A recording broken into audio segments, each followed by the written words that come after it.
Ontario issue a state of emergency, and it has to do with certain First Nation communities being prioritized over others for the COVID-19 vaccine. And we're still at the bottom of the list.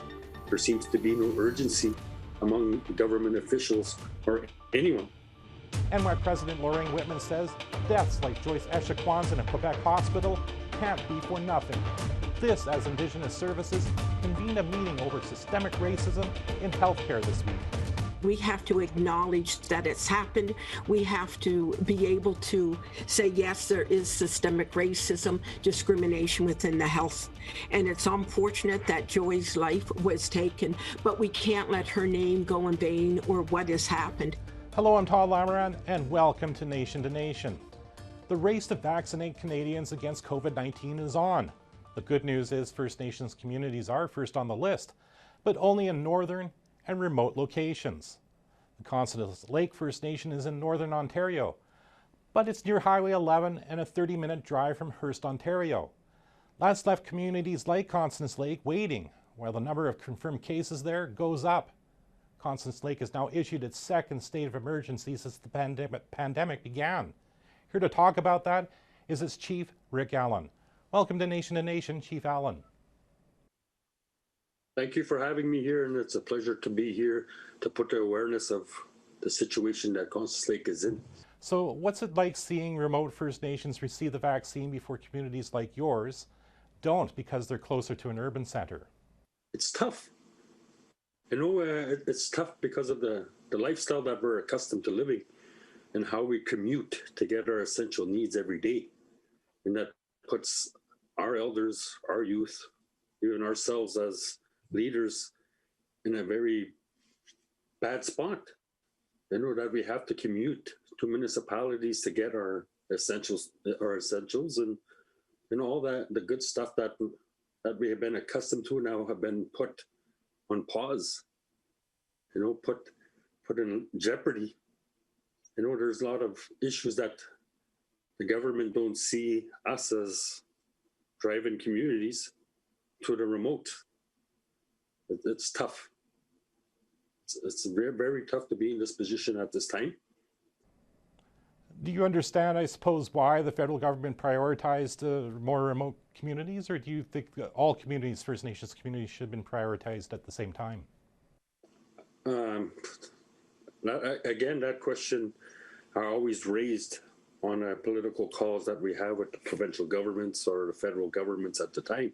I say that we are more at risk than anyone else because of, I say, of our commuting, where our essential needs are traveling, people that can come in and out of our community at will. Industry, you know, we have a sawmill in our community where we interact with the municipality members in Hearst, and then we all congregate together in a sawmill to work. We have teachers that come from down south. We have nurses. We have practitioners come into our communities to do their work. And still there's the lack of response and responsibility of having testing done to all these individuals on an everyday basis to ensure that our community is safe, and to put us not on the priority list when, like as I said, I don't want to start a debate of who should get it first, the remotes, you know, the remotes or the road access, but I believe in my heart that my elders should be a priority too, because they are more at risk in the place that we live. And we live here right in Constance Lake, you know, where road access, anybody is accessible to our community. Transmission is easy to squeak through the cracks into our community. It's as I said, it was a tough blow to take, and then not being able to be involved in these negotiations and saying who is priority, not being able to be invited to the table and say why the remotes will get it first before the road access. I believe no chief was involved in these talks. This was done at a political table at the government level until the results were in, and then that's when the blow hit. Why am I ranked at the bottom of the poll when others are at the top? when a community of Constance Lake, even my neighboring communities that are suffering an outbreak in their communities, and we're still at the bottom of the list. There seems to be no urgency among government officials or anyone to step up and say, yes, I will address your concern now. There hasn't been one call. There has been talks of it, but talks are just talk. Now we need people to let's walk the walk. So it sounds, because you are so close to Hearst, Ontario, that it has been difficult to keep COVID out. Was there any attempt to put up a blockade or something, or to screen everybody who came in and out of your community? Yes, we had a checkpoint, right? But then if we look at all the studies that are done of how a checkpoint or a roadblock or limited access for our members, but we are a community that lived the way our life was granted to us for our First Nation, is that we had to commute. As I said, the COVID-19 doesn't come knocking at our checkpoint and say, I'm ready to come in. It doesn't work that way. It's spread through, the infectious disease specialists notice how it's spread. We get information, we see the news, we get our health updates and all that kind of stuff, but then still, we are a very vulnerable community, along with my neighboring communities to the east and to the west. Now, again, from what you told me earlier in our discussion, it doesn't sound like you've heard much from either the federal government or from the provincial government, from Premier Doug Ford. That's the sad part, right? Why should we have to say, come into my community and support us? Why should I give that when they see our state of emergencies? They see the headlines, they see the news, they see our live feeds, they see a community that's under an outbreak, but yet there was yet to get one call from the Premier, our Indigenous minister, a health minister. None, not one call. But when they want our resource, we're given deadlines. We're saying, if you don't get this done, we're moving ahead. But not one political leader has stepped up. Yes, I have my local MP and our local MPPs pushing hard for our community. They do their role, but again, from the Premier, from our Minister of Indigenous Affairs, from the Health Minister to the Federal Minister, Mark Miller, not one call. So at this point, there hasn't been a team, or nobody has come to you and laid out a plan of how and when your community will get vaccinated? Not one plan, not one talk. But as I said, I had a promising email, a promising text, and saying that we may be prioritized, but that is maybe, right? There's no talks of saying, Constance Lake, you'll get your vaccination on this date. None. How do I prepare a community that is unaware of the effects of a vaccine? How do we get them prepared? How do we prepare them now that we're in an outbreak in our community, when there's no end to it? When is the end going to happen? Where's the resources that are going to come? Why should I go and beg them to come and support us? They see the news, they see the headlines, they see my state of emergencies. Why should I beg for them to come? Our community is not blessed to have infectious disease specialists. We're not blessed with having the health support that we needed. We're underfunded programs in our community, and everybody knows that. The government knows that, and they still suppress us right now to take care of our own outbreak. Without any supports, yes, I had some supports with testing and tried to address the situation at the time. But where's the rest of the ministers? Where's the Premier? Where's the actions taken at the ground level? Yeah, well, Chief Allen, I hope you do get that call but we're all out of time, and I want to thank you for speaking to me. Thank you very much, and I appreciate it, and I hope the awareness goes out to all the other First Nations. Hang in there. We're always resilient, and hang in there. We'll do this. We can do this together. We always did. That's for sure. Thank you. After the break, Indigenous Services hosted a 2-day meeting on systemic racism in the healthcare system. Native Women's Association President Lorraine Whitman participated, and we'll talk about that meeting.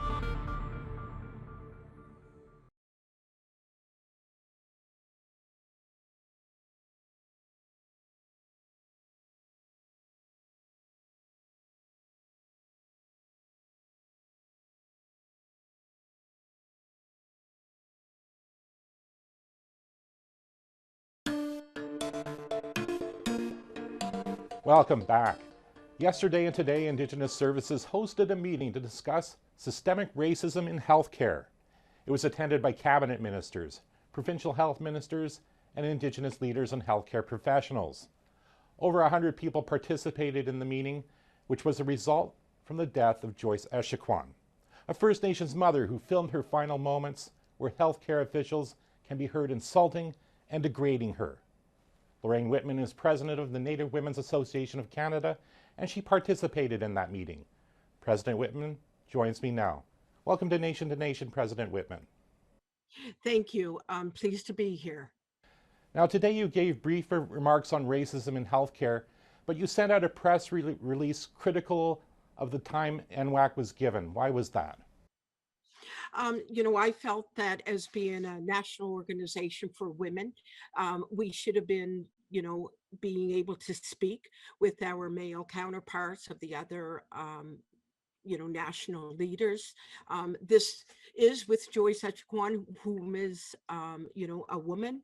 I defend and I advocate for the rights of our women, our girls, and our 2S LGBTQ, QIA plus community members. And I felt that it's so important that we be part of the conversation yesterday, although today we were able to speak and be able to have our words heard. So it's important, at least we were at the tables, and that's the important part. From what you heard, how satisfied or not are you that Indigenous women's voices were heard in this meeting? Well, first of all, I must go in and say, healthcare is a sacred human right. And so, it was my honor to be able to speak to the strengths and to the sacred human rights of our Indigenous women, two-spirited. Our women are caregivers, creators, and they're healers. They have the power of their grandmothers and the ancestors behind them. So they carry the strong prayers and the strong medicine that needs to be out there.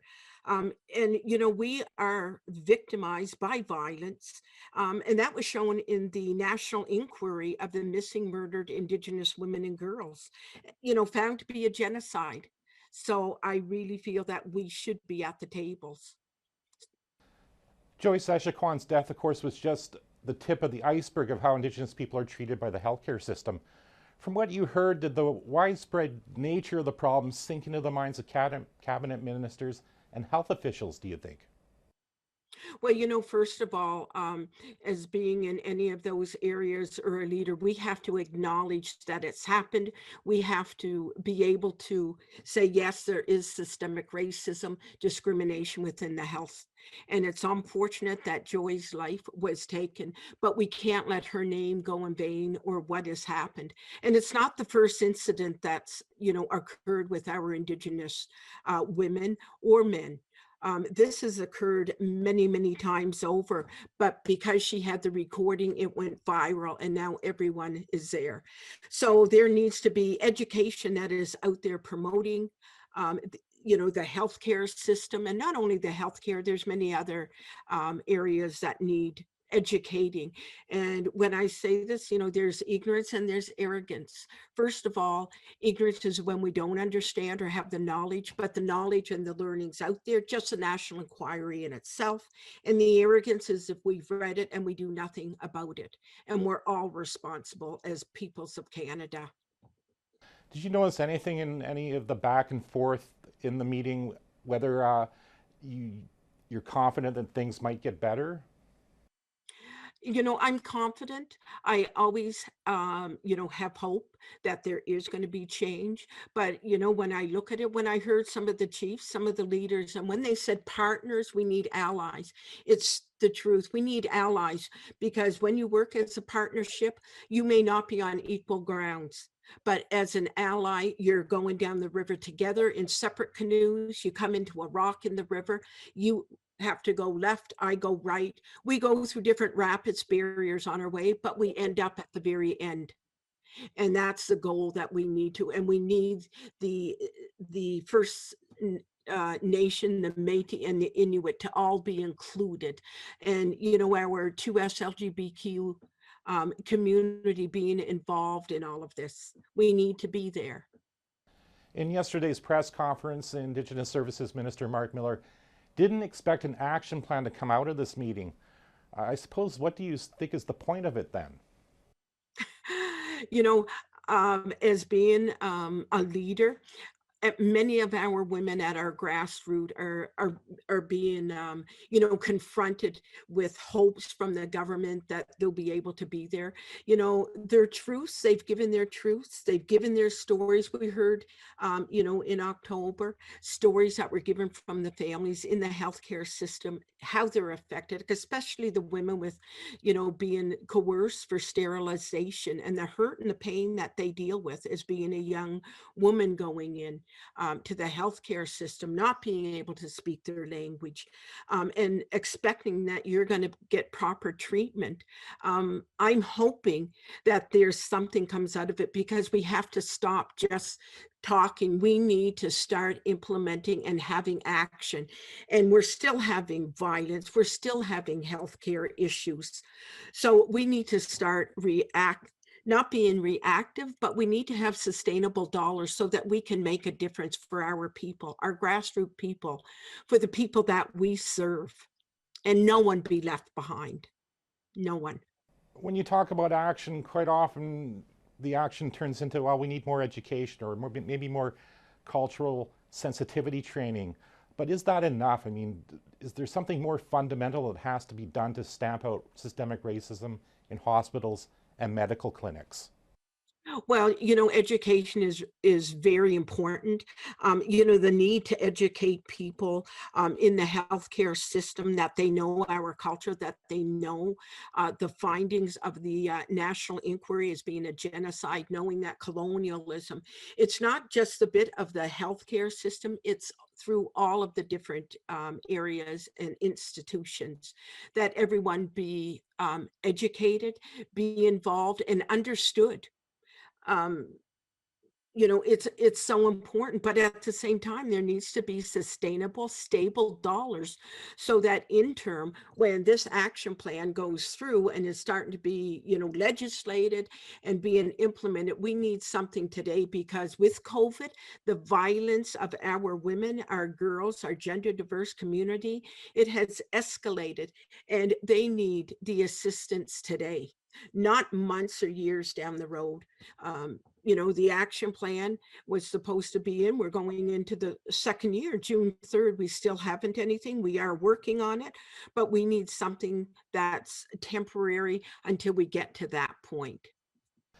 President Whitman, I just want to turn your attention to something else Minister Miller said in his press conference yesterday, and it wasn't really new, but he again talked about building 12 new shelters for First Nations women and children fleeing domestic violence, and 5 Inuit-specific shelters, including one here in Ottawa. How much will this help or not help? Any movement towards shelters, indigenize, the culture that's there, we need those shelters, and it will make an impact to some of the women where they're going. But at the same time, we need far more shelters. We are one of the most marginalized group of women and girls and gender diverse community, that these shelters are certainly needed. We need the cultural component in there. And again, you can appreciate with COVID, in our regular shelters, our women haven't been able to attend because the shelters had to take care of the people that were already there, and they were limited due to the social distancing of new people coming in. Therefore, our women have been, put aside and they've had no place to go. So these shelters are certainly welcomed. Any area or movement and initiative is certainly accepted. But we also need dollars for wellness and healing, resiliency lodges that we have been stressing at NWAC. We need these for our women to be able to be healed in these areas. So these are other areas that need to be looked at and addressed by the government, because we need the healing to continue on. Do you know if, as Minister Miller suggested again yesterday in his press conference, domestic violence against Indigenous women has been on the rise during the pandemic? It certainly has been on the rise since the pandemic. We at NWAC did a survey, and the unfortunate, this pandemic of COVID-19 that we're facing, our women are more afraid of the violence, the physical violence, the mental, the spiritual strain that's on them, than them even being fearful of this COVID virus that the whole world is involved in. It's the violence that they're fearful, because they, some of the areas and the services that they've been able to tap into, they're unable to tap into. They haven't the resources that some of their counterpart non-Indigenous women are able to, to be able to take advantage of. Language being a barrier, in remote areas, extended families and homes, no good drinking water. There's a lot of, areas and concerns that we need to work towards, at the shortcome. Well, it's been a pleasure to get your thoughts on these issues. President Whitman, thank you for speaking to me. Well, Alan, and I would like to acknowledge my territory of Mi'kma'ki, on Cedar traditional territory of the Mi'kmaq Ilnu people from where I come. So, well, Alan. Okay, thank you. We'll have more after a short break.